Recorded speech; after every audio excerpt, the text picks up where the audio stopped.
नमस्कार, closing call में आपका स्वागत है। आपके साथ मैं हूं अभिषेक और मेरे साथ ही मेरी सहयोगी प्रियंका उपल और दिल्ली स्टूडियो से डिम्पी कालरा भी हमारे साथ जुड़ गए हैं।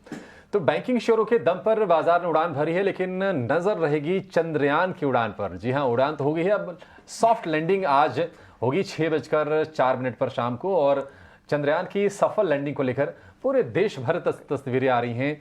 कहीं दुआएं चल रही हैं, कहीं शुभकामनाएं चल रही हैं। और देखिए, पूजा अर्चना की तस्वीरें तमाम जगहों से, अहमदाबाद की तस्वीरें, महाकाल की तस्वीरें, देश के ज़्यादातर जगहों से आपको हम ये तस्वीरें दिखा रहे हैं आपकी स्क्रीन पर। चंद्रयान, प्रियंका, चंद्रमा को लेकर जितनी उपमाएं दी गई हैं हमारे संस्कृतियों में, शायद और किसी चीज को लेकर आपने देखी नहीं होगी। चांद की पूजा चंदा होती मामा, है, एग्जैक्टली चांद जैसा चेहरा, छोटे से बच्चे से ही चांद स्टोरीज शुरू हो जाती हैं। उसके बाद चंदा मामा से बात करें, चाहे करवा चौथ का चांद हो और चांद, ईद का चांद भी देखा जाता है, तो उसकी तो खास बात है ही। लेकिन आपको पता है, व्हाट्सएप पे बहुत बड़ा जोक भी था कल चांद को लेकर, कि ऊपर से एक मैसेज आ रहा है कि किसी की बीवी की शक्ल चांद से नहीं मिलती है। चलिए, जोक सपाट, लेकिन निश्चित तौर पर एक गौरवशाली ये पल और ये तस्वीरें उस बात की तस्दीक करती हुई कि भारत की जो कामयाबी है अंतरिक्ष में, वो किस हद तक आगे बढ़ गई है। आज सुबह के सत्र में प्रियंका हम जिक्र कर रहे थे कि नया दौर का वो गाना था कि चांद पर जा पहुंचा है देखो आज जमाना। जब अमेरिका ने जब अपोलो वाले मिशन किए थे ना, तो कहीं ना कहीं हमारी महत्वाकांक्षाएं रही होंगी, और आज ये तस्दीक है इस बात की कि वो महत्वाकांक्षाएं कहीं ना कहीं फुलफिल हो रही हैं। बिल्कुल। चंद्रयान 2 थोड़ा सा लैंड नहीं कर पाया, बस इतनी दिक्कत थी, अदरवाइज पार्शली हम उसको सफल कह सकते हैं। बिल्कुल, वो मिशन थोड़ा सफल था, क्योंकि चंद्रयान 2 से इस बार ना हमारे चंद्रयान 3 का संपर्क हो गया। हाँ, और वो कम्युनिकेशन की पुष्टि इसरो ने की है। लेकिन अब से ठीक देखिए, आपको पता है अब भी 150 किलोमीटर तक का कितना फ्यूल चंद्रयान के पास बाकी है कि वो कितने अभी भी हफ्ते और साल घूम सकता है ऊपर। पिछली बार ये कंसर्न भी बहुत बड़ा आया था। तो अगर चंद्रयान 2 अगर अभी तक घूम रहा है 4 साल बाद भी, तो चंद्रयान 3 में तो कैपेसिटी ज्यादा होगी, आई होप। खैर, चलिए बाजार की चर्चा को आगे बढ़ाते हैं। फटाफट जरा एक बार बाजार की 5 बड़ी बातें देख लेते हैं, उसके बाद आगे बढ़ेंगे। 19,400 के पार है निफ्टी, करीब 55 अंकों के आसपास की तेजी है। निफ्टी बैंक की बात करें तो वहां से आज जबरदस्त खरीदारी हम देख रहे हैं। क्या सरकारी क्या प्राइवेट, 450 अंकों पर है निफ्टी बैंक, और 12 में से 11 शेयर आज ऊपर कारोबार कर रहे हैं। PSU bank, media, real estate, metal शेयरों में आज हम तेजी का रुख देख रहे हैं। मीडिया शेयरों में शानदार खरीदारी है। आप चाहें डीबी कॉप को देख लीजिए, इनफैक्ट जी मीडिया के भी शेयर में तेजी है, तो मीडिया के शेयर चल रहे हैं। मेटल में आज अच्छी तेजी है। हम देख रहे हैं कि हिंडाल्को निफ्टी का टॉप गेनर है।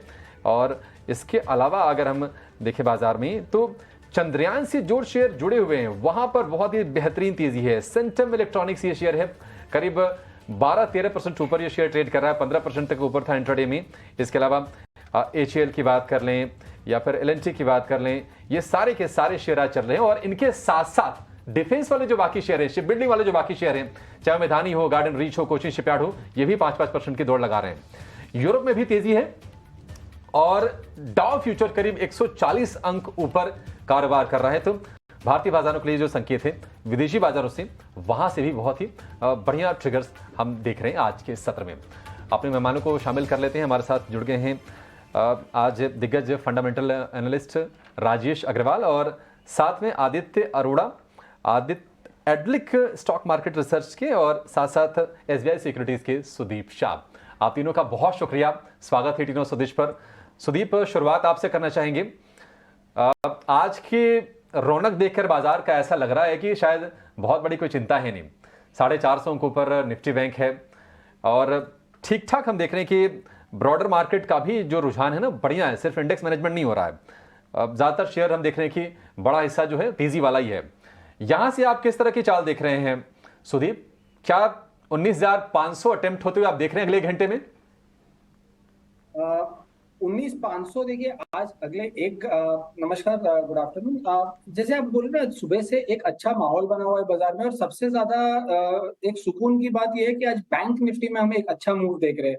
हम ये देख रहे हैं कि जो पिछले कुछ 4-5 सत्रों से बैंक निफ्टी 44,100, 44,150 के आसपास से एक रेजिस्टेंस ले रहा था, आज हमने वहां से वहां पे एक जो कंजेशन था उसमें से एक ब्रेकआउट देखा है, एंड उसी ने निफ्टी को सपोर्ट किया आज। तो ओवरऑल अगर हम निफ्टी देखें तो पिछले 2-3 सेशन से हम 19,430, 19,450 जोन पे एक रेजिस्टेंस जरूर हम देख रहे थे। पर आज जो हिसाब से मार्केट का माहौल है, जो हिसाब से ब्रेथ हम देख रहे हैं मार्केट का, एडवांस डिक्लाइन रेशियोज जो हिसाब से, तो मुझे लग रहा है कि आज ये एटलीस्ट भले 19,500 के पार ना जाए, पर ये हम यहाँ पे 19,480 19,500 के बीच में कहीं पे हम क्लोज देखेंगे। और डेरिवेटिव डेटा अगर थोड़ा हम ध्यान से देखें ना, तो ये आज जो पिछले 2-3 दिन से हम जो 19,400 के कॉल राइटर की बात कर रहे थे कि वहां पे बहुत ज्यादा मैसिव कॉल राइटिंग है, तो आज वहां पे 19,400 में कॉल में हम अनवाइंडिंग देख रहे हैं, और सामने 19,450 19,400 ये दोनों पुट्स में एग्रेसिव राइटिंग देख रहे हैं। तो मुझे लग रहा है ओवरऑल 19,380 19,400 अब एक बहुत इंपॉर्टेंट सपोर्ट बनेगा, और अगले 2 सेशंस में हम 19,550 से लेकर 19,600 तक मुझे लग रहा है ऊपरी स्तर पे हम देख पाएंगे निफ्टी को। और बैंक निफ्टी 44,200 44,250 अब एक बहुत इंपॉर्टेंट सपोर्ट बन जाएगा, जो पहले रेजिस्टेंस था। और जब तक ये सपोर्ट होल्ड करता है, तब तक मुझे लग रहा है 44,700 44,800 तक आ सकता है। अच्छी खासी एक रिकवरी आज दिखी है, और अब आपको ऊपर के लेवल्स पे कन्विक्शन दिख रही है सुदीप। ठीक है, ये तो सुदीप का इंडेक्स पर व्यू बना आ रहा है। अब एक बार आदित्य से भी बात कर लेते हैं कि ऐसे में कौन से स्टॉक्स होंगे जो इस फ्यूल में इस रैली में फ्यूल अप करेंगे। आदित्य, कौन से स्टॉक्स पे बेट करना चाहिए यहाँ से? क्या बैंक्स ने, फाइनेंस और बैंक से जिस तरह की रफ्तार दिखाई है, उस पर बेट करना ज़्यादा इस वक्त फेवरेबल रहेगा, ज़्यादा रिवॉर्डिंग रहेगा? Good afternoon Priyanka ji, and good afternoon everyone. तो बिल्कुल आपने सही बताया कि आज जो मार्केट ब्रेथ है और जिस हिसाब से स्ट्रेंथ बैंकिंग स्टॉक्स में दिख रही है, बिल्कुल बेट करना चाहिए। This could be start of a rally. बहुत टाइम से कंसोलिडेशन चल रहा था, और ऊपर के लेवल पे कॉल राइटर हावी थे बाजार पे, तो वो मार्केट में बहुत रेजिस्टेंस क्रिएट कर रहे थे। बट आज जो कॉल राइटर्स थे, वहां पे जो अनवाइंडिंग दिख रही है, उस हिसाब से ऊपर का रास्ता अभी खुल चुका है। तो मुझे लगता है कि बैंक निफ्टी में यहाँ से 1 से 2% की तेजी है। पीएसयू बैंकिंग पे बेट करना चाहिए आप, चाहे लार्ज कैप्स की बात करें, स्मॉल कैप की बात करें, सब में पैटर्न बहुत अच्छे दिख रहे हैं, सब में तेजी का वहां पे पैटर्न्स बन रहे हैं, तो उस पे बिल्कुल बेट करना चाहिए। तो banking should be the top bet. ठीक है, तो अपने रिकमेंडेशंस भी बताएं आदित्य फिर। बैंकिंग स्टॉक्स जी, आज के जो आपके ट्रेड्स हैं वो बताएं। यस, मैंने देखिए कंज्यूमर फेसिंग स्टॉक चुना है, गोदरेज इंडस्ट्री, जिसको बाय किया जा सकता है अभी करंट प्राइस पे जो चल रहा है 525 585 का लगाएंगे स्टॉप लॉस, और 600 का रखेंगे टारगेट।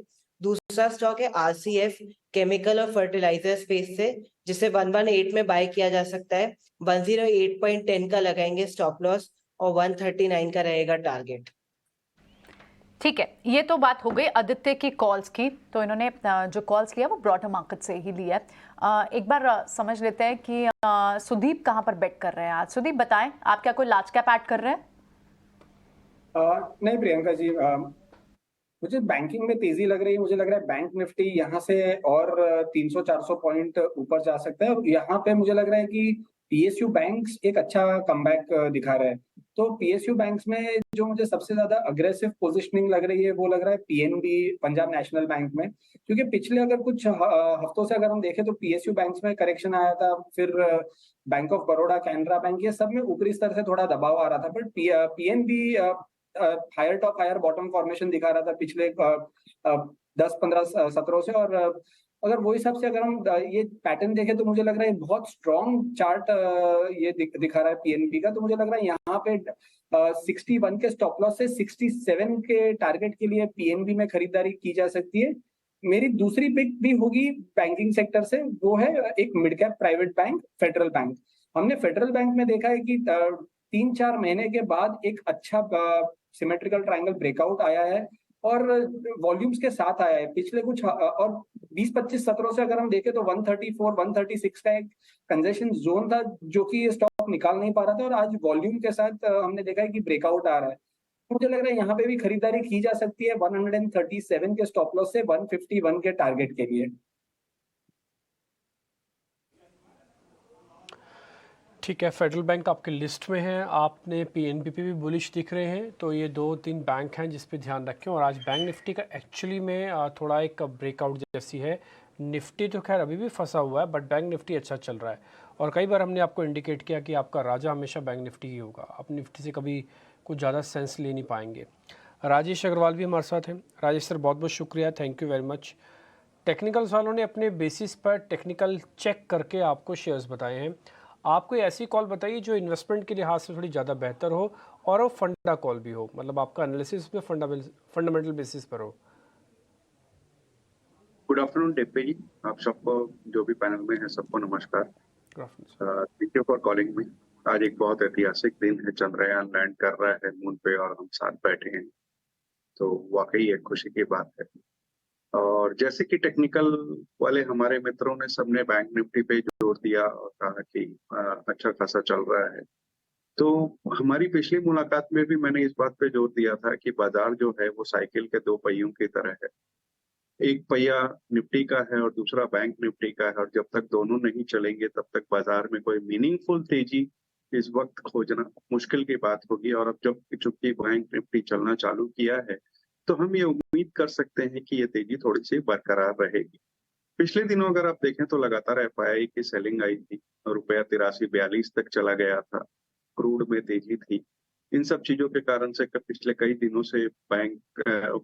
दिनों से बाजार थोड़ा सा मायूसी के दौर से गुजर रहा था, लेकिन आज हमने देखा है कि बैंक निफ्टी में अच्छी खासी तेजी बनती हुई, और हमारा ये अनुमान है कि ये बैंक निफ्टी 45,200 तक जाता हुआ बहुत शॉर्ट टर्म में दिख रहा है। और निफ्टी की अगर बात करूं तो मुझे लगता है कि एक बार 19,555 क्रॉस कर जाता है तो 19,700 तक जा सकता है, और 19,700 के बाद जो हमने ऊंचाइयां बनाई थी 19,900 के आसपास, वहां तक जा सकता है।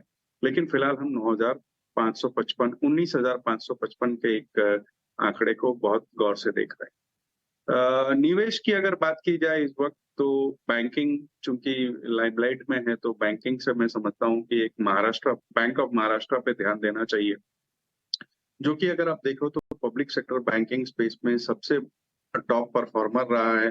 फिर वो चाहे लोन और डिपॉजिट ग्रोथ की बात हो या एडवांसेस की बात हो, सब में 25% के आसपास की ग्रोथ दिखाई है। कासा 51% के आसपास है। नेट प्रॉफिट की अगर बात की जाए तो 95% के आसपास जंप दिखाया था, और लगातार बैंक ने अपनी एसेट क्वालिटी में सुधार किया है। प्रोविजन कवरेज रेशियो बहुत शानदार लेवल्स पे है। नेट एनपीए अगर आप देखेंगे तो 0.24% ही है। तो मुझे लगता है कि एक तो बैंक ऑफ महाराष्ट्र पे ध्यान देना चाहिए। इसके अलावा प्राइवेट सेक्टर बैंक्स में अगर कहा जाए तो एक्सिस बैंक इस वक्त हमें बहुत शानदार मूव देता हुआ दिख रहा है। दूसरे स्टॉक की अगर बात की जाए तो सन टीवी के साथ जाना चाहूंगा, जो कि अगर आप देखें तो प्राय साउथ की प्राय सभी भाषाओं में, फिर वो तमिल, तेलुगु, कन्नड़, मलयालम हो, सब में ही उनकी पहुंच बनी हुई है चैनल्स की। इवन बंगाली में भी उनके चैनल्स हैं। इसके अलावा अगर आप देखें तो एफएम रेडियो बिजनेस में भी वो हैं। सनराइजर हैदराबाद जो आईपीएल की टीम है वो उन करती है। और जो फिलहाल पिछले दिनों जो मूवी आई जेलर रजनीकांत की, उसने बहुत अच्छे पैसे कमाए, और मुझे लगता है कि वो आने वाली तिमाही में इसके नंबर्स पे सहायता करेगा। दूसरे अगर आप देखें तो पहली तिमाही के जो नतीजे आए थे, 20% के आसपास बॉटम लाइन में जंप देखी गई थी, जो पिछले 10 क्वार्टर्स में सबसे अधिक जंप कही जा सकती है। बैलेंस शीट बहुत स्ट्रांग है, करीब 4.9 बिलियन का कैश पड़ा है इनके पास, जो कि आने वाले दिनों में हो सकता है कि इन पे ओटीटी के जो प्लेटफॉर्म है उसको बढ़त देने में मदद करे। 650 के टारगेट के साथ यहाँ खरीदारी की सलाह रहेगी। ठीक है सर, बहुत शुक्रिया ये दोनों शेयर्स बताने के लिए। आगे बढ़े, जरा ऑप्शंस का ट्रेड भी समझ लेते हैं। खुश बोरा हमारे साथ जुड़ रहे हैं ऑप्शंस का सौदा बताने के लिए।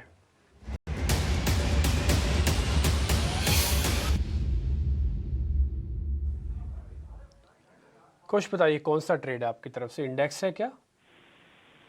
Dimpy, a very good afternoon to you. Well, index नहीं है, स्टॉक है, but before I go to that एक अपडेट दे दूं। कल ऑप्शंस का चैंपियन इसी सेगमेंट में हमने चोला फाइनेंस का कॉल डिस्कस किया था 1080 वाला 18 और 25 के टारगेट के लिए। करंटली वो 23.5 रुपीज चल रहा है, तो अपने सेकंड टारगेट के बेहद करीब है। तो यहाँ मेरा सुझाव रहेगा कि जिसने भी हमारा ये कॉल सुन के लिया हो, एक बार के लिए प्रॉफिट बुक कर ले चोला फाइनेंस का 1080 का कॉल जो कल डिस्कस किया था। आज मेरे पास एक स्टॉक कॉल है विच इज हिंडाल्को। तो यहाँ पे आप 31 अगस्त का 465 का कॉल बाय करें। ₹7 पे। इसमें आपका स्टॉप लॉस जो है वो ₹4 का रहेगा। जो आपके 2 टारगेट्स हैं वो है 10 एंड 13 रुपीस के।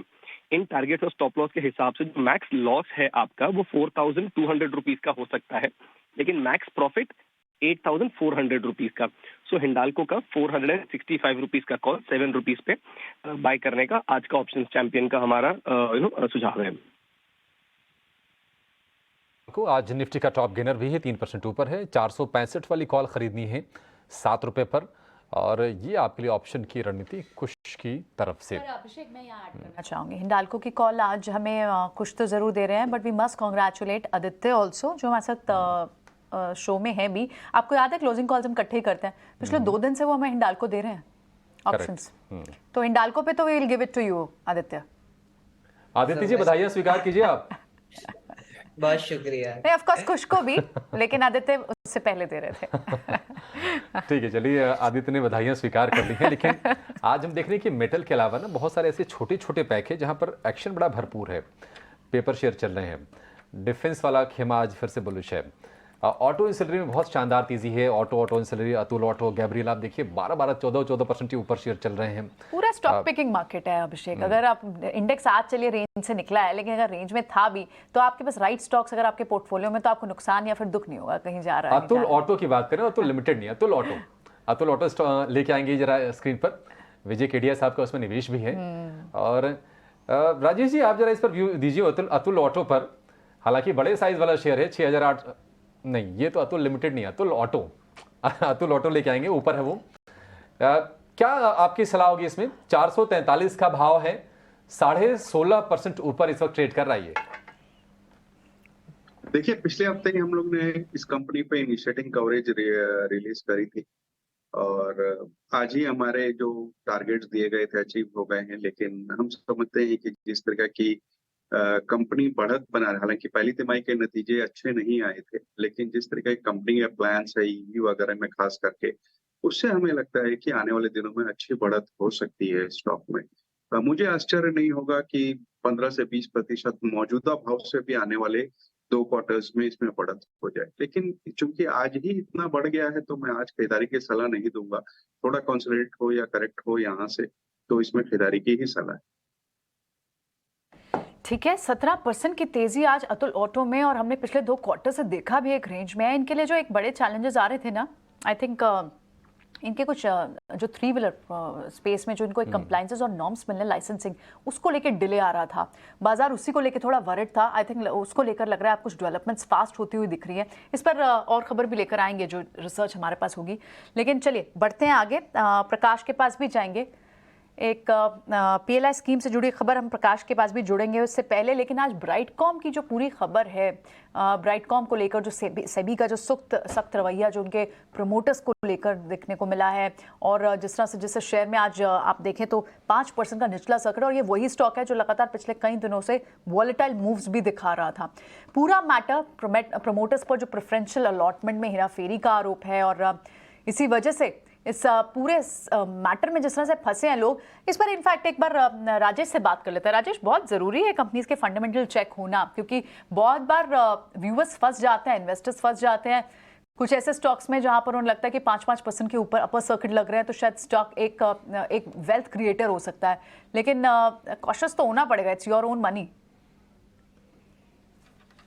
बिल्कुल होना पड़ेगा। मैंने हर बार हमेशा मीडिया के द्वारा ये कोशिश करी है लोगों को बताने की कि फंडामेंटल्स जरूर चेक करें। जब तक कि फंडामेंटल्स स्ट्रांग नहीं हो, किसी भी कंपनी पे निवेश न करें। आज जिस तरीका का तेजी का माहौल बना हुआ है, निफ्टी इंडेक्स, निफ्टी कह लीजिए, बैंक निफ्टी कह लीजिए, अपनी ऊंचाइयों पे है, मिड कैप के इंडेक्स जो है ऑल टाइम हाइस पे है। इस ऐसे जमाने में, ऐसे हालात में मुझे लगता है कि हरदम व्हाट्सएप पे जो मैसेजेस आते हैं कि एकदम छोटी सी कोई कंपनी है और अचानक से इसमें कोई बहुत बड़ा कुछ होने वाला है, 10 गुना भाव हो जाएंगे, 20 गुना भाव हो जाएंगे, इस तरह की खबरें आजकल बहुत तेजी से घूम रही हैं। और मैं समझता हूँ कि लोगों को बहुत सावधान रहने की जरूरत है, बहुत सिलेक्टिव रहने की जरूरत है। अगर आपके फंडामेंटल्स अच्छे हैं, हो सकता है बाजार करेक्ट करे तो अच्छी कंपनी, अब चाहे वो दिग्गज कंपनी क्यों नहीं हो, थोड़ी नीचे के भाव दिखाती है, आपको मार्क टू मार्केट लॉस दिखता है अपने पोर्टफोलियो पर, बट अगर फंडामेंटल स्ट्रांग होंगे तो देर सवेर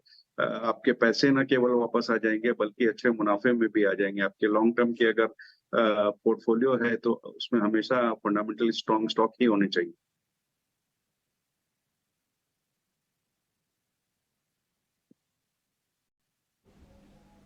बिल्कुल, एब्सोल्युटली राजेश। ये देखिए, ये उतार चढ़ाव आपके सामने है कि ब्राइटकॉम का शेयर किन लेवल से शुरू हुआ, 103 तक पर गया और उसके बाद अब 24 रुपए के आसपास ब्राइटकॉम का स्टॉक है। तो रिटेलर्स जो फंसे होंगे उनके लिए तो मुश्किल है। लेकिन आज चलिए बाजार पर जिस तरह से स्पेसेस जो डिफरेंट सेक्टर्स ने जो कंट्रीब्यूशन दिखाई है, स्मार्ट रिकवरी बैंक्स ने दिखाई है, तो कहीं ना कहीं आपको अच्छी रिकवरी लार्ज कैप स्पेस में, ऑटोज में भी देखने को मिली है। मारुति सुजुकी, और जिस तरह से ये मूव दिखा रहा था सुदीप, मारुति लास्ट वीक हमने जब देखा था शुरुआती हफ्ते में लग रहा था कि एक ब्रीदर के बाद जो जितने भी ऑटो स्टॉक्स हैं, चाहे वो मारुति सुजुकी हो, टाटा मोटर्स हो, for that matter TVS motor भी हो, उनमें फिर से शायद एक लेग अप शुरू होगा, लेकिन फिर वो फ्रिजल आउट हुआ। अभी क्या लग रहा है, किस तरह से प्लेस दिख रहे हैं मारुति जैसे स्टॉक्स? क्या ये जो मोमेंटम शुरू हुआ है सस्टेन होगा?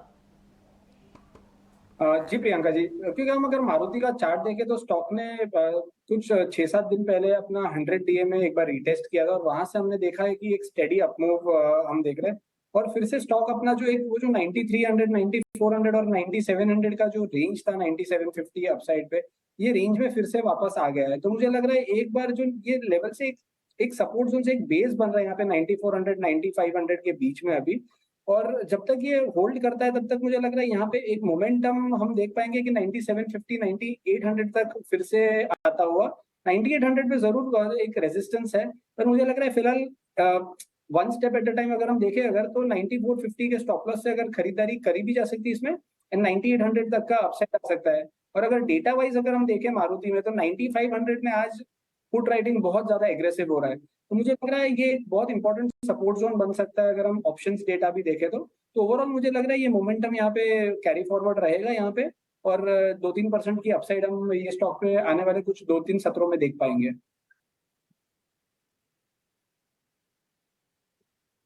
ठीक है। एक तो आदित्य, एक शेयर जरा चेक करना, ट्राइडेंट। ये शेयर जिसे कहते हैं ना कि आप इसका ना एक काम कर सकते हैं, पिछले 3 साल का चार्ट दिखाइए ट्राइडेंट, इसमें एक लेसन छुपा है और उसके बाद आपको शेयर को देखना चाहिए अलग तरीके से। ये शेयर पहले चला जिसको हम पंप कहते हैं, उसके बाद शेयर को टॉप बनाया गया, फिर इसको डंप किया गया, ये डंप हुआ यानी कि जहाँ से चला वहीं पे पहुँचा, और उसके बाद साइडवेज होकर अब फिर से चलने की कगार पर आके खड़ा है। ट्राइडेंट का पिछले 3 साल का चार्ट ये पूरी स्टोरी बता देगा। अगर किसी को पढ़ाना हो टेक्निकल्स का तो ये चार्ट से उसको पंप और डंप कैसे होता है शेयर, ये समझाया अच्छे से जा सकता है। एक बार आदित्य आप देख के बताइए, अब जो फिर से चलने वाला है शेयर तैयारी कर रहा है, ये वहीं जाएगा जहाँ से टूट के आया है, यानी कि 70 रुपये? डिम्पी जी, सबसे पहले मैं कहूँगा आपकी जो टेक्निकल नॉलेज है वो काफी अच्छी है। आप जिस तरीके से कई बार स्टॉक्स पकड़ते हैं वही स्टॉक मेरी नजर में भी होते हैं, तो ट्राइडेंट भी मेरी नजर में है। जिस हिसाब से आपने वॉल्यूम पार्टिसिपेशन देखा है पूरे 2022-23 में सबसे हाईएस्ट वॉल्यूम हो रही है। तो जिस तरीके का इंटरेस्ट बन रहा है स्टॉक में, ऐसा लगता है कि यहाँ पे बायर्स बहुत एग्रेसिव है। तो मुझे लगता है कि यहाँ से एक अपवर्ड जर्नी स्टॉक की चालू हो सकती है। तो इसको खरीदा जा सकता है 36.90, 37 में। स्टॉप लॉस लगाएं 34.90 का, और टारगेट रहेगा इसमें 40 से 50 का। Okay, done. एक तो ये शेयर हो गया। दूसरा एक और शेयर भी है जिसपे एक थोड़ा मोमेंटम बन सकता है, क्या वो है? क्रिसिल। एक बार जरा क्रिसिल का शेयर आप चेक कीजिए। आदित्य आप ही चेक कीजिए क्रिसिल। डिम्पी जी, क्रिसिल भी बहुत अच्छा लग रहा है, इसको भी बाय किया जा सकता है 4030 में, और 3900 का लगा है स्टॉप लॉस, और टारगेट रहेगा आपका 4200 से 4390।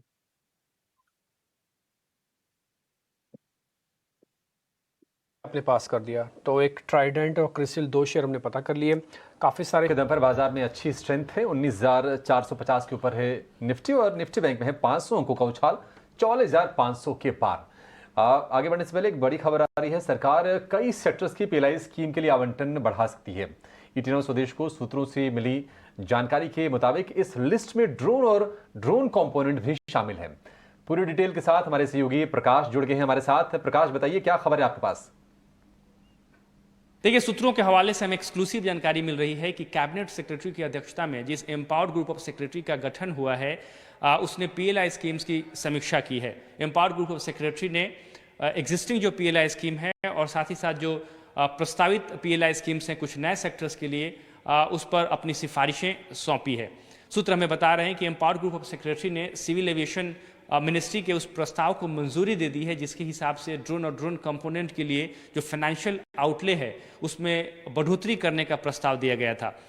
इसके हिसाब से ड्रोन और ड्रोन कंपोनेंट के लिए जो फाइनेंशियल आउटले है उसको बढ़ाकर 350 करोड़ करने पर सहमति बन गई है। साथ ही साथ डीपीआईटी को इस बात के निर्देश दिए गए हैं कि वो इसके लिए कैबिनेट नोट तैयार करे। इसके अलावा जो दूसरे एग्जिस्टिंग पीएलआई स्कीम्स हैं जहां पर एडिशनल फंड की ज़रूरत है उसके लिए भी डीपीआईटी को निर्देश दिए गए हैं कि वो कैबिनेट नोट तैयार करे। तो जाहिर तौर पे करीब करीब 14 ऐसे सेक्टर्स हैं जहां पर ऑलरेडी पीएलआई स्कीम की घोषणा की गई है। इन सेक्टर्स को भी इसका फायदा हो सकता है।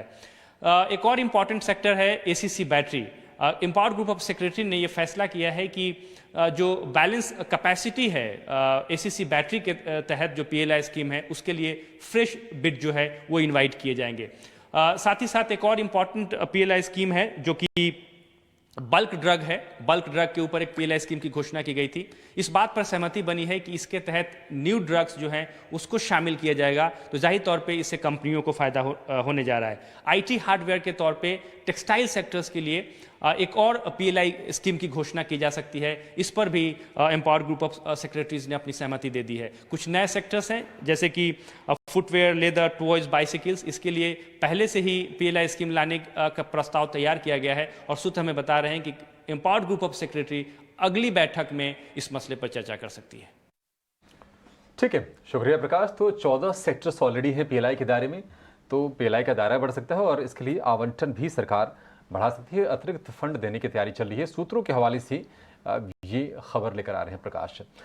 राजेश जी, आप जरा ना डिफेंस स्टॉक्स पर राय दीजिए, क्योंकि हम लगातार तेजी देख रहे थे और आज फिर से पार्टिसिपेशन आया है, चाहे एचएएल हो या फिर जो शिप बिल्डिंग वाले स्टॉक्स हैं, कोचिन शिपयार्ड हो गया, गार्डन रीच शिप बिल्डर हो गया, यहाँ तक कि और भी कुछ कुछ जो छोटे छोटे स्टॉक्स भी ना वो भी चल रहे हैं। निल्को भी चूंकि थोड़ा उसको डिफेंस से जोड़ सकते हैं, वहां भी हम तेजी देख ही रहे हैं। आप ये बताइए कि अभी कहां पर मौके हैं? क्या वैल्यूएशंस के थोड़े महंगे होने का खतरा है या फिर कहीं अभी आकर्षक मौके बाकी हैं? देखिए, चीजें आकर्षक लग रही हैं। लॉन्ग टर्म के व्यू से अगर देखा जाए तो कई ऐसे स्टॉक है जहां अच्छी मूव देखी जा सकती है। लेकिन आपने सही कहा कि वैल्यूएशन आज के अगर कामकाज को देखा जाए तो हिसाब से कहीं कहीं पर स्ट्रेच भी नजर आ रहे हैं। बहुत चुनिंदा कंपनियों पे ही या बहुत सिलेक्टिव होने की जरूरत है। अगर कोई खास स्टॉक की बात की जाए तो मैं समझता हूँ कि बीईएमएल, बीईएल ये दो ऐसे स्टॉक हैं जो डिफेंस से रिलेटेड है और वहां पे ध्यान देना चाहिए। बीईएमएल की खास बात की जाए तो अगर आप देखो तो वो उसने पार्टिसिपेट ही नहीं किया खास इस रैली में। अब 2-4 दिन से चलने लगा है, लेकिन मैं समझता हूँ कि इसके अपॉर्चुनिटीज इसमें बहुत है और बहुत वैल्यूएशन अंडर वैल्यूड है। न केवल डिफेंस में बल्कि अगर आप देखो तो इंफ्रास्ट्रक्चर में और मेट्रो कोचेस में भी ये कामकाज करता है। बैंगलोर मेट्रो से इन्हें अच्छे ऑर्डर मिले हुए हैं। डिफेंस में भी अच्छी बढ़त बनी हुई है। वैल्यूएशन बहुत सस्ते हैं और 8,000 करोड़ की ऑर्डर बुक है और मैनेजमेंट ने कैटेगरिकली कहा है कि आने वाले दिनों में 12,000 तक की ऑर्डर बुक की संभावना उन्हें नजर आती है। मुझे लगता है ये स्टॉक पे बिल्कुल आपको ध्यान देना चाहिए। और दूसरा बीईएल का, जैसे मैंने कहा, वो भी एक डिफेंस का अच्छा प्ले साबित हो सकता है। बात हुई बीईएमएल पर और बीईएल पर। ठीक है, पीएसयू स्पेस के स्टॉक्स काफ़ी अच्छे चल रहे हैं, हम देख भी रहे हैं और इनफैक्ट ये मल्टी ईयर ब्रेकआउट पर हैं और सिर्फ पीएसयू, पूरा पीएसयू बास्केट भी चल रहा है और स्पेशली पीएसयू पावर स्पेस है तो उसमें तो आपको अलग ही मोमेंटम दिख रहा है उन स्टॉक्स पे, स्पेशली आरईसी, पीएफसी जैसे काउंटर्स, एनटीपीसी जैसे काउंटर्स। और आज हमने आरईसी के डायरेक्टर फाइनेंस जॉय चौधरी से भी जब बात करने की कोशिश की थी कि बाजार इतना एक्साइटेड क्यों है, क्या दिख रहा है उन्हें आगे। जो फॉरवर्ड लुकिंग स्टेटमेंट्स जो हमें देखने को मिली उसमें ये पता चला कि कंपनी 2025 तक अपने 9 NPAs हैं उनको रिजॉल्व कर लेगी और अगले क्वार्टर से, इनफैक्ट इस क्वार्टर 1 में तो कोई रेजोल्यूशन नहीं दिखाई दिया, लेकिन इस साल के जो बाकी बचे 3 क्वार्टर्स हैं उनमें आपको दिखेगा। आइए जॉय चौधरी जी की आपको बात भी सुनवाते हैं।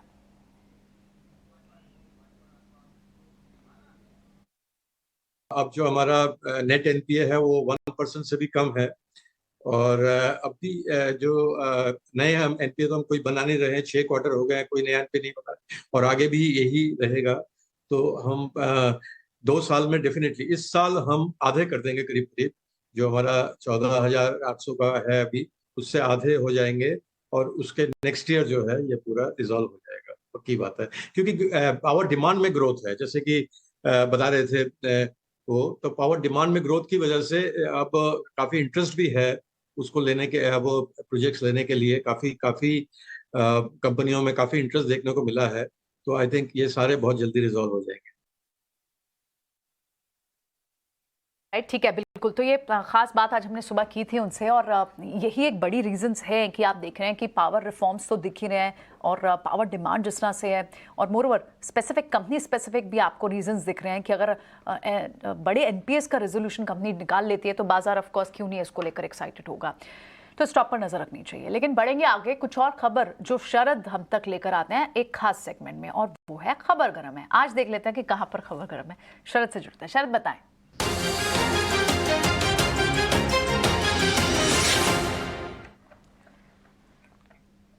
शरद बताओ आज कहां पर है खबर गरम? जी बिल्कुल, सन टीवी जो है फोकस में रहने वाला और हमारी बातचीत जो हो रही है डीलर्स के साथ हो रही है। उन्होंने कहा कि कुछ काउंटर्स में जो डीआईज यानी कि डोमेस्टिक फंड्स जो है बाइंग कर रहे हैं और याद रखिए स्टॉक जो है अपने 1 year high levels 52 week high levels को टच किया है। दिन के ट्रेड में वॉल्यूम्स में भी एक अच्छी मूवमेंट आई, ऑलमोस्ट 4 टाइम्स 20 डे एवरेज पे आ रही है और अगर स्टॉक की इंटरडे मूव देखें तो सबसे ज़्यादा बढ़ी है 1 साल में। अब ऑलरेडी जो डीआईज ऑलरेडी इन्वेस्टेड है स्टॉक में वो नाम इंक्लूड करते हैं कोटक म्यूचुअल फंड और आईसीआईसीआई प्रू म्यूचुअल फंड। हमने थोड़े वैल्यूएशंस चेक की तो अभी भी 2021 के हाई से वैल्यूएशंस लगभग 20% डिस्काउंट पे है और अगर 1 ईयर फॉरवर्ड के बारे में बात करें तो सन टीवी नेटवर्क का जो वैल्यूएशंस ऑलमोस्ट 11.7 टाइम्स आ रहा है।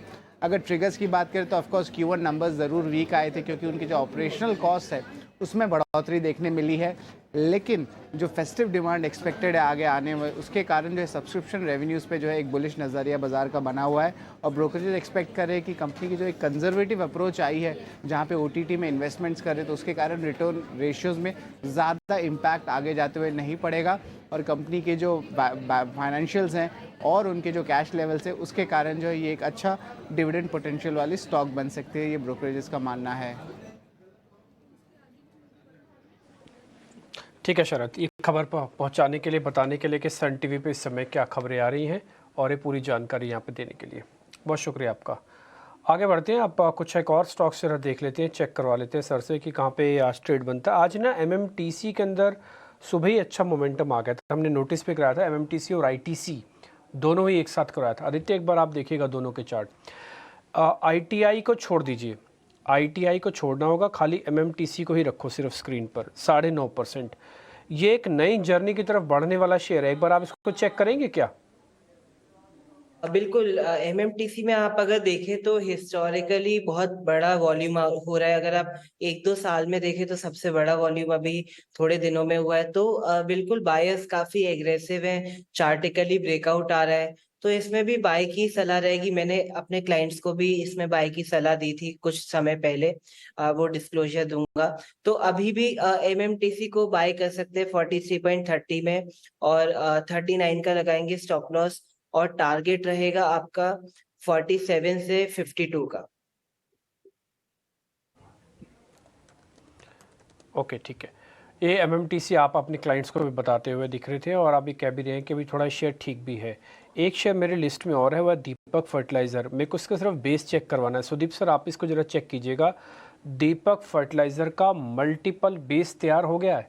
अगर बेस तैयार हो गया तो धीरे धीरे पोजीशंस डाली जा सकती हैं।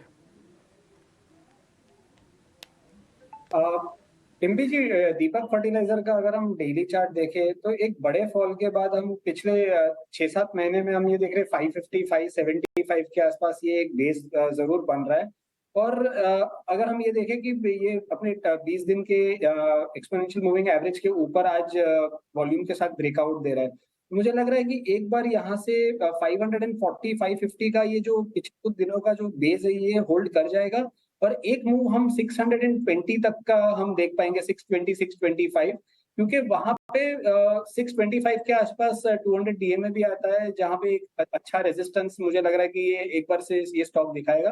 तो ये छोटा सा ट्रेड यहाँ पे पुल बैक ट्रेड जरूर बन रहा है, यहाँ पे 545 540 के स्टॉप लॉस के साथ 620 के टारगेट के लिए। टारगेट के लिए दीपक फर्टिलाइजर, ये सुदीप की तरफ से सलाह। बाजार आज हम देख रहे हैं कि गर्म है, लेकिन जब बाजार थोड़ा सा सुस्त था, नहीं चल रहा था, दायरे में फंसा हुआ था, तब अडानी ग्रुप के शेयर चल रहे थे, और आज है बिल्कुल उल्टा। अच्छे माहौल में शेयर देख रहे हैं कि अब दिन के निचले स्तर पर आकर ट्रेड कर रहे हैं। अडानी एंटरप्राइजेज 6% टूट गया है। अडानी, अगर हम पोर्ट की बात करें तो वहाँ पर भी करीब 3.5% के आसपास की कमजोरी है। तो अडानी ग्रुप के शेयरों में कमजोरी है, और इंडेक्स के ये शेयर हैं, मतलब ये टॉप लूजर हैं। बाकी स्टॉक से मूड देखेंगे कि बाकी स्टॉक से मूड क्या है, वहां पर भी हम देख रहे हैं कि कमजोरी है और भारी भरकम गिरावट है। समझने की कोशिश करेंगे कि आखिर अचानक से ये गिरावट क्यों है। अडानी पावर देखिए करीब 8% नीचे कारोबार कर रहा है।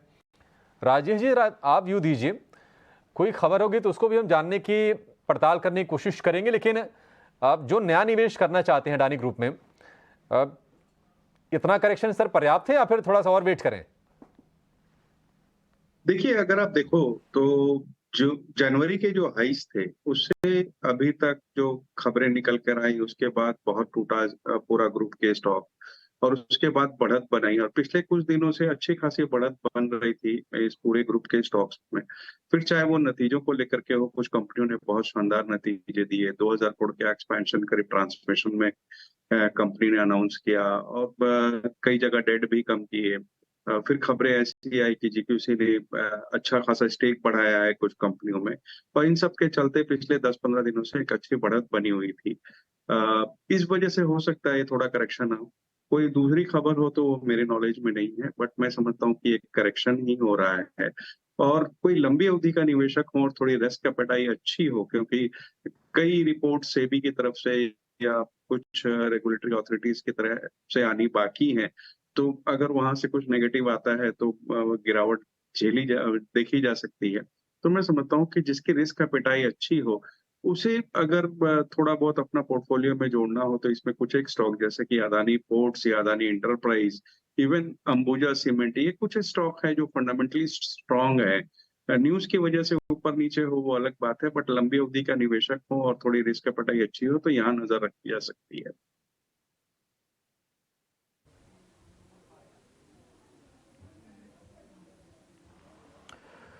ठीक है, अडानी ग्रुप के आपको ज़्यादातर शेयर इस समय कमज़ोर दिखेंगे, और अब ये बात अच्छा अभिषेक ने एनालिसिस किया कि एकदम से इसमें 6% की गिरावट है। आप सभी शेयर्स को दिखा सकते हैं, सिर्फ अडानी एंटरप्राइजेज नहीं। आप सबसे दिखाइए अडानी ट्रांस को, जिसमें परसेंटेज में 7% है। आप अडानी पावर को भी दिखा सकते हैं, ये 8% है। ये या तो कोई इंस्टीट्यूशनल सेलिंग लगी है, कोई ब्लॉक लगा है जिसकी भी कोई जानकारी नहीं है, या तो इसके अंदर कोई ना कोई कॉर्पोरेट न्यूज़ है जो भी फॉलो हो गई, लेकिन प्राइस एक्शन थोड़ा पहले हुआ है। और ये बात समझनी चाहिए कि अभी भी ये न्यूज़ फ्लो के चंगुल से बाहर नहीं निकला। आप GQG की ब्लॉक्स आते थे, 2% अडानी एंटरप्राइज में प्रमोटर हिस्सा खरीदता था, शेयर 5-5% चले। अगर अभी शेयर नीचे आ रहे हैं तो यहाँ पर भी कोई ना कोई न्यूज़ फ्लो ही पीछे अटैच होगा, इसकी पक्की सी बात है। क्योंकि जिस तरह के वॉल्यूम के साथ और जिस तरह से गिरा है, हालांकि बाज़ार को बहुत बड़ा डैमेज नहीं हुआ, बैंक निफ्टी को तो बिल्कुल ही नहीं हुआ, क्योंकि बैंक निफ्टी का कोई भी शेयर अडानी ग्रुप के शेयर के साथ कनेक्टेड नहीं है। थोड़ा बहुत निफ्टी पे फ़र्क पड़ा है, क्योंकि वेटेज है 2 बड़े शेयरों की, अडानी पोर्ट की और अडानी एंटरप्राइजेस की। वैसे कोई ख़ास बड़ी दिक्कत नहीं है, लेकिन हाँ, ये आज का जो फॉल है नोटिसेबल फॉल है, और अब अडानी पावर के अंदर करीब 8% की गिरावट हो चुकी है। 10% पे तो, क्योंकि जो फ्यूचर्स में शेयर हैं वो तो 10% पे भी रुकेंगे, फिर 15 मिनट बाद खोल दिए जाएंगे, लेकिन जो कैश के शेयर हैं जिनमें से वो सर्किट है, फिर वो खुलेगा नहीं एक बार अगर लग गया तो इसलिए कैश और फ्यूचर्स वाले शेयरों का भी डिफरेंस ज़रूर चेक कर लेना चाहिए एक बार, क्योंकि ये फॉल काफ़ी सीवियर है और एकदम से आया है, इसलिए एक टेक्निकल व्यू भी समझना बहुत ज़रूरी है। जरा बेस चेक करवा लेते हैं 2 शेयरों का। अडानी पावर जो कि अब 7.5% नीचे है। आदित्य, जरा इसका नियर बाय का सपोर्ट बताओ। देखिए, अदानी पावर में जो सपोर्ट आ रहा है वो 309 का आ रहा है, और दूसरा जो सपोर्ट आ रहा है वो 285 का आ रहा है। तो ये स्टैटिस्टिकल लेवल है जो हम एंटिसिपेट कर सकते हैं कि शायद स्टॉक यहाँ पे टिके, जरूरी नहीं है टिके, बट ओवरऑल ट्रेंड जो है पॉजिटिव है, उसमें एक करेक्शन दिख रहा है, तो उस हिसाब से थोड़ा टाइम देना चाहिए इसको। ठीक है, हालांकि थोड़ा टाइम देना चाहिए, लेकिन फिर भी आप 310 309 वाली रेंज का एक स्टॉप लॉस भी नोटिस करके रख सकते हैं।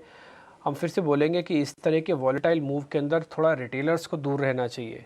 ये बड़े लोगों का काम है, इंस्टीट्यूशनल बॉडी कई बार आ जाती है बीच में ब्लॉक लेने या देने के लिए। इसमें रिटेलर्स को जल्दी जल्दी समझ में नहीं आती कोई भी चीज़, और प्राइस एक्शन इतना फास्ट होता है कि उसके स्टॉप लॉसेस कट जाएंगे, क्योंकि वो ज़्यादा से ज़्यादा 2 या 3% 4% का स्टॉप लॉस लगाएगा, और प्रॉफिट भी इतना ही रखता है।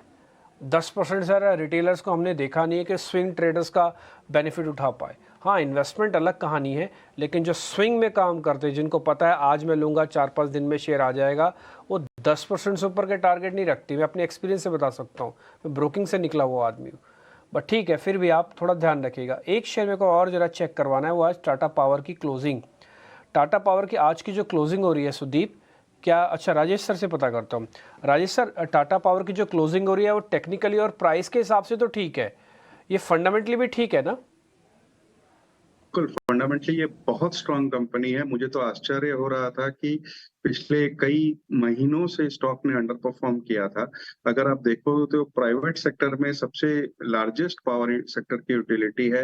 रिन्यूएबल में ये कैपेसिटी एक्सपेंशन कर रहे हैं, ईवी चार्जिंग स्टेशंस लगा रहे हैं, फंड रेजिंग और मोनेटाइजेशन के कारण से ये डेट भी रिड्यूस करने चाहते हैं, ईपीसी का बिजनेस रिकवर हो रहा है, कैश फ्लो मुद्रापुर से इनका इम्प्रूव हो चुका है। मुझे लगता है कि सारे ही पायदान पे ये बहुत खरी उतरती है और फंडामेंटली बहुत स्ट्रांग है। और जिस तरीके से इस वक्त पावर की डिमांड बढ़ी हुई है, खास करके मर्चेंट पावर में अगर आप देखेंगे तो बहुत तेजी बनी हुई है। मुझे लगता है स्टॉक में बिल्कुल आपको पोजीशन बनानी चाहिए फंडामेंटली, और कम से कम 12 से 18 महीने का समय देना चाहिए, बहुत अच्छे रिटर्न आ सकते हैं। मूड और माहौल ठीक है, और अच्छे माहौल में आज हम देख रहे हैं कि मीडिया स्टॉक्स में अच्छी खरीदारी है। जागरण प्रकाशन हो या फिर हम देख रहे हैं डीबी कॉर्प हो, ये तमाम शेयर चल रहे हैं। इसके अलावा सन टीवी जो कि वायदा बाजार का भी हिस्सा, वहाँ पर भी देख रहे हैं कि 4-4.5% के आसपास की तेज़ी इसमें देखने को मिल रही है। सुदीप, जरा इसको आप चेक कीजिए सन टीवी को, क्योंकि हम ओआई एडिशन भी ठीक ठाक इसमें देख रहे हैं, और मोतीलाल ओसवाल को लगता है कि सन टीवी का जो शेयर है वो 630 रुपये तक जा सकता है। चार्ट्स पर भी आपको लेवल नजर आ रहे हैं क्या? जी बिल्कुल, अगर हम सन टीवी का चार्ट देखें तो स्टॉक ने पिछले 1.5 महीने में 440 रुपए से एक तरफा रैली दिखाया है, और ऊपरी स्तर पे एक कंसोलिडेशन भी हुआ था पिछले 10-15 सेशन में, और आज फिर से वो कंसोलिडेशन में से ब्रेकआउट हो रहा है। और आज का जो वॉल्यूम है वो पिछले 6-7 सत्रों से ऑलमोस्ट डबल वॉल्यूम आज हम देख रहे हैं काउंटर में। तो ये वॉल्यूम बेस्ड ब्रेकआउट भी है और ओपन इंटरेस्ट बैक्ड भी है। तो मुझे लग रहा है यहाँ पे एक अच्छा मोमेंटम है, और ये ब्रेकआउट भी है। अगर हम मंथली चार्ट्स पे देखें तो मुझे लग रहा है यहाँ से अगर 545 का स्टॉप लॉस रखे तो मीडियम टर्म पर्सपेक्टिव से हम 610 620 के लेवल्स हम ये स्टॉक में आते हुए देख पाएंगे। लेकर ये व्यू, लेकिन अब चंद्रयान की सॉफ्ट लैंडिंग में 3 घंटे से भी कम का समय रह गया है, और इस बार खुशी इसलिए भी दोगुनी है क्योंकि बहुत सारी ऐसी छोटी छोटी बड़ी बड़ी स्वदेशी कंपनियां हैं जिन्होंने उनके कल पुर्जे बनाने का काम किया है। और आज हम शेयरों में बड़ी ज़बरदस्त तेजी देख रहे हैं, उन शेयरों को भी सामने लेकर आएंगे, और किस कंपनी का क्या योगदान रहा है चंद्रयान में, ये बताने के लिए हमारे सहयोगी शरद दुबे हमारे साथ जुड़ गए हैं। शरद, बताइए, क्योंकि शेयरों में अच्छी तेज़ी हम देख रहे हैं, कौन कौन सी कंपनियाँ हैं, क्या किया उन्होंने, किस तरह का ट्रैक रिकॉर्ड है? मैं बताना चाहूँगा ये इंटरेस्टिंग बात की जो इतनी सारी कंपनीज़ होती हैं जो स्वदेशी कंपोनेंट्स होती है गवर्नमेंट की, इस पे बहुत फोकस रहता है। तो लिस्टेड कंपनीज एक हुई, स्टार्टअप्स हुई, और जो इम्पोर्टेंट गवर्नमेंट का फोकस है वो है आपका सैटेलाइट लॉन्च सर्विसेज का। तो उनके स्टॉक्स बताते, लेकिन हमने शुरुआत में सुबह में ही बता दिया था कि जो ये एम स्टॉक्स है उसमें बज़ हो रही है। सेंटम इलेक्ट्रॉनिक्स को देखे, स्मॉल कैप कंपनी है, हालांकि यहाँ पे स्टॉक में जो है लगभग 10% का उछाल देखने मिला है। L&T भी जो है इसमें जो है भागीदारी है, और आज जो है अपने लाइफ टाइम हाई लेवल्स को टच किया था दिन के ट्रेड में 1 से 1.5% जो है स्टॉक में तेज़ी देखने मिली थी। इसके अलावा आप कह सकते हैं HAL और एमटा टेक, इन स्टॉक्स में भी 3 से लेकर 6% तक का इंटरडे जो है जंप देखने मिला है। अब बात करें तो आज जो पूरे स्टॉक्स है जो इंडियन स्पेस मिशन प्रोग्राम्स को हेल्प कर रहे हैं वो इंक्लूड करते हैं L&T, लगभग 5 दशक का जो है इसरो के साथ जो है इनका करार है, और ये पूरे प्रोसेस में, मिशन की प्रोसेस ले लीजिए, मैन्युफैक्चरिंग की, सब सिस्टम के लिए पूरी प्रोसेस में जो है L&T जो है उनके आर्म्स जो है हेल्प करते हैं। एमटा टेक जो है मैन्युफैक्चर की थी चंद्रयान 2 के जो रॉकेट इंजन्स हैं और कोर पंप्स जैसे सेगमेंट है, इनमें सेंटम इलेक्ट्रॉनिक्स भी लगभग 300 से 500 कंपोनेंट्स जो है इंडियन स्पेस प्रोग्राम्स को जो है सप्लाई किए हैं। इसके अलावा जो है HAL फोकस में रहेगा, जहाँ पे उन्होंने मैकेनिकल स्ट्रक्चर और इक्विपमेंट पैनल्स उसमें भी जो है भागीदारी की है। और एक इंटरेस्टिंग नाम आता है सुंदरम फास्टनर्स, उन्होंने भी फास्टनर सप्लाई किए भारत के स्पेस प्रोग्राम्स के। तो ये अन्य जो कंपनीज़ हैं इन्होंने जो है भारत के अलग अलग स्पेस प्रोग्राम्स, लूनर प्रोग्राम्स में जो है फोकस किए, और स्पेशली आगे जाते हुए जो नज़रिया है सक्सेसफुल होने के बाद जो लैंडिंग आशा ये हो गई, तो आगे जाते हुए गवर्नमेंट की पुश रहेगी आपके सैटेलाइट लॉन्च सर्विसेज में। तो इन स्टॉक्स को अपने रडार में ज़रूर रखिएगा। बहुत बढ़िया शरद, शुक्रिया ये सारी रिसर्च लेकर आने के लिए और अपने सारे स्टॉक्स लेकर आने के लिए। सुबह ही हाईलाइट किया, यानी जिन्होंने स्वदेश देख के इन स्टॉक्स में ट्रेड किया होगा उनके लिए तो फ़ायदा ज़रूर रहा होगा। लेकिन एक और फ़ायदे की बात करते हैं आपके लिए, आज के BTST trades, carry forward trades भी डिस्कस कर लेते हैं। सुदीप बताएं क्विकली आपके क्या होंगे आज के ट्रेड्स जो आप कैरी करके लेके जाना चाहेंगे? लॉन्ग्स के ट्रेड्स होंगे आज तो? जी बिल्कुल, मुझे लग रहा है जो हिसाब से बैंकिंग में एक अच्छा पकड़ बैंकिंग ने बना के रखी है पूरे सेशन में, और जिसने आज बैंक निफ्टी की रैली को लीड किया है वो है एक्सिस बैंक। तो मुझे लग रहा है यहाँ से एक्सिस बैंक में पिछले 4-5 दिन से जो एक higher top higher bottom formation हो रहा था, और आज का जो ये वॉल्यूम बेस्ड ब्रेकआउट भी है और ओपन इंटरेस्ट में भी हम देख रहे हैं कि इजाफा हो रहा है कि पिछले 14-15 सेशंस का जो एक कंसोलिडेशन हो रहा था 930 और 960 के बीच में, 955 के बीच में, आज उससे ब्रेकआउट आया है। तो मुझे लग रहा है यहाँ पे BTST की पोजीशंस बना के जा सकते हैं। 965 के स्टॉप लॉस के सामने मुझे लग रहा है 1010 के लेवल्स हम कल देख पाएंगे, कल या परसों तक 2 सत्रों में देख पाएंगे इस। आदित्य, आपके क्या है आज के BTST ट्रेड्स? देखिए, मेरा BTST ट्रेड बैंक निफ्टी में रहेगा, बट एक तरीके से बुलिश ट्रेड है, बट SGBT है। ऑप्शन का ट्रेड में लेना चाहूंगा। बैंक निफ्टी में 44,300 का पुट बेचना चाहूंगा 70 में, अभी 70 का भाव चल रहा है, और 140 का स्टॉप लॉस लगाऊंगा, और मेरा टारगेट 0 की तरफ रहेगा। तो ये एक ऑप्शन सेलिंग स्ट्रैटेजी है, ऑप्शन सेलिंग ट्रेड है, क्रेडिट स्ट्रैटेजी है। तेजी का रुझान के साथ ये ट्रेड लेना चाहूंगा मैं। दो शेयर ठहरे हुए हैं, लेकिन दोनों शेयर्स के अंदर काफ़ी स्ट्रॉन्ग मूव मिल सकता है। पहला है जी एंटरटेनमेंट, दूसरा है जुबिलेंट फूडवर्क, लेकिन दोनों ठहरे हुए से शेयर हैं। इस ठहरे हुए शेयर में किसी को आना चाहिए या फिर जब वे चल रहे हो तब अंदर आना चाहिए? एक बार आदित्य आपके रिकमेंडेशन चाहिए। जी को आज कोई रिकमेंड नहीं करेगा, ना ही जुबिलेंट फूडवर्क को करेगा, ये ठहर गए हैं। परसेंटेज में आज 1% भी नहीं है, लेकिन चले तो बहुत तेज चलेंगे। डिम्पी जी, अभी जुबिलेंट फूडवर्क को तो मैं अवॉइड करूंगा, और जी एक्चुअली अभी कंसोलिडेशन में है, तो इसमें कोई फ्रेश ट्रेड नहीं बन रहा है, क्योंकि इतनी बड़ी इसने दौड़ लगाई है 185 से लेके ऑलमोस्ट 290। तो अभी स्टॉक थोड़ा टाइम लेगा कंसोलिडेट करने में, इतने बड़े मूव को हजम करने में, फिर उसके बाद एक वापस अपसाइड रैली हो सकती है, but as of now consolidation.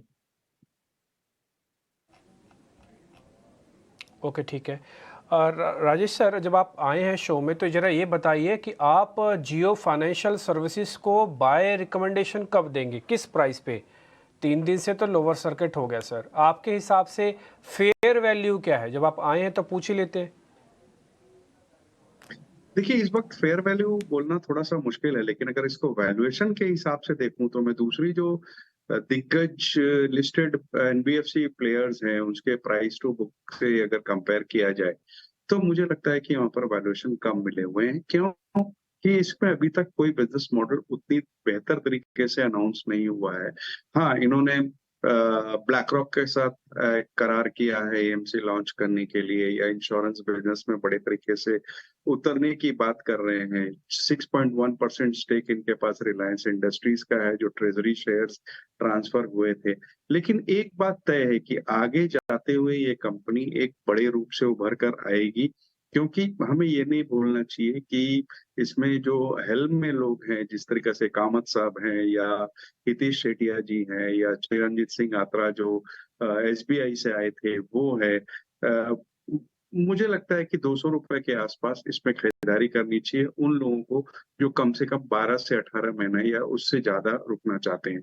Short term के ट्रेडर्स के इस वक्त दूर रहना चाहिए, लेकिन लंबी अवधि के निवेशकों को मैं समझता हूँ 200 रुपए के आसपास खरीदारी का एक मौका बनेगा। जो दिक्कत इस वक्त सामने आ रही है वो सिर्फ इस वजह से आ रही है क्योंकि इंडेक्स से इसे निकाल दिया जाएगा, इसलिए इंडेक्स फंड्स और ETF वाले की बिक्री यहाँ पे खड़ी है, जो कि अगर कहा जाए तो 55 मिलियन शेयर जो है वो पैसिव सेंसेक्स ट्रेडर्स के बने हुए हैं और 90 मिलियन शेयर्स जो है वो निफ्टी के जो फंड्स ट्रैक करते हैं उनके बने हुए। तो इतनी बड़ी सप्लाई के कारण से ये लगातार टूट रहा है। दूसरे अगर आप देखो तो जिस वक्त डीमर्जर हुआ था उस समय 170-190 रुपए की एक संभावना बनी थी, फिर 261 रुपए पे ये वैल्यूएशन तय हुआ है और वहां पर फ्रीज किया गया। तो मैं समझता हूं कि वो करेक्शन हो रहा है और 200 रुपए के आसपास मैं यहाँ पे खरीदारी में कंफर्टेबल हूँ।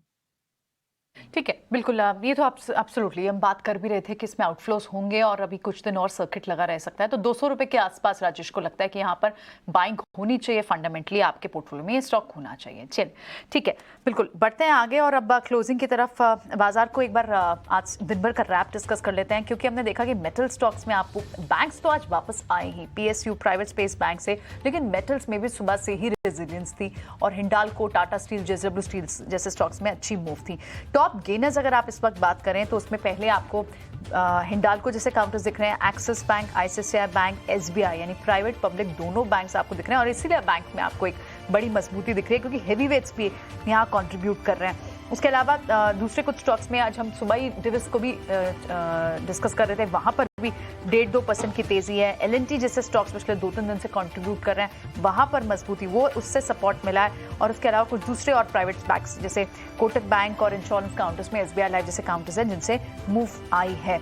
अडानी स्टॉक्स हम शुक्रवार से ही देख रहे थे, वहां पर एक अच्छी मूव थी। GQG के जब से ब्लॉक्स आए हैं अडानी पावर में और अडानी पावर में, अडानी पोर्ट्स में, आपने देखा वहां पर अच्छी मूव दिखी, लेकिन आज थोड़े प्रेशर में आपको स्टॉक्स दिख रहे हैं। अडानी एंटरप्राइज को वॉच करना होगा, 6% की गिरावट है। अडानी पोर्ट्स 3% नीचे हैं और IT काउंटर्स थोड़े से ड्रैगर आज रहे। टेक महिंद्रा जैसे काउंटर्स में मूव नहीं है, 1% की गिरावट वहाँ है और पूरा का पूरा ऑटो स्पेस भी एक तरह की मूव नहीं दिखा रहा। मारुति में तेजी है लेकिन टाटा मोटर्स वहाँ पर आपको थोड़ी सी गिरावट दिख रही है, डिस्पाइट की JLR को लेकर विजिबिलिटी बेटर दिख रही है और चीन में, US में वहाँ का आउटलुक सुधरता हुआ दिखाई दे रहा है, लेकिन आज थोड़ा सा प्रेशर टाटा मोटर्स पर आपको ज़रूर दिखाई दे रहा है। मिड कैप पे भी क्विकली एक नज़र डाल लेते हैं क्योंकि वहाँ पर भी जिन स्टॉक्स में अच्छी न्यूज़ थी, न्यूज़ बेस्ड एक्शन था, वहाँ आपको मूव दिखी है। ट्राइडेंट जैसे स्टॉक्स में आपको आज प्रॉफिट बुकिंग क्लियरली दिखाई दे रही है। स्कॉट्स कुबोटा में प्रॉफिट बुकिंग है, VBL जैसे स्टॉक्स में प्रॉफिट बुकिंग है, लेकिन सुबह से ही तेजी के साथ लिंडे जैसे स्टॉक्स 6.5%, क्रॉम्पटन ग्रीव्स या मैनेजमेंट के टेकअवेज बाजार को 2.0 स्ट्रैटेजी उनको पसंद आई और सन टीवी पे तो अभी हमें शरद एक न्यूज़ भी बता कर गए हैं।